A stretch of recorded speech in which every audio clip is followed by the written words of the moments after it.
Since Repair Clinic encourages you to perform this repair safely, a warning icon will appear when you should use caution. To replace the freezer drain tube assembly in this Samsung refrigerator, you will need a Phillips head screwdriver. Before you begin the procedure, unplug the appliance's power cord. Have an assistant help you to move the refrigerator away from the wall.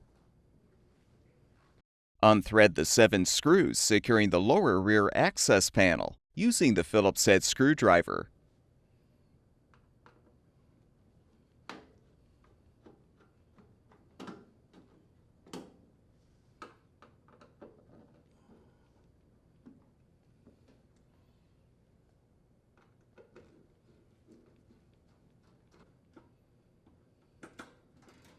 With the screws unthreaded, lift the panel up to remove. If still intact, pull the old drain tube assembly down to remove. Before you install the new freezer drain tube assembly, confirm the tube is inserted into the valve. Now align the tube on the retaining post and the valve on the drain spout. Reinstall the access panel by aligning the bottom tabs first, then thread the screws to secure.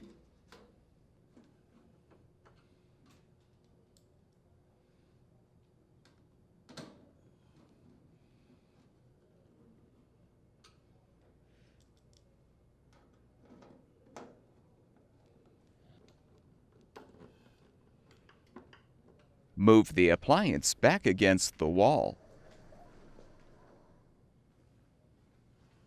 Plug the power cord back in, and the refrigerator should be ready for use.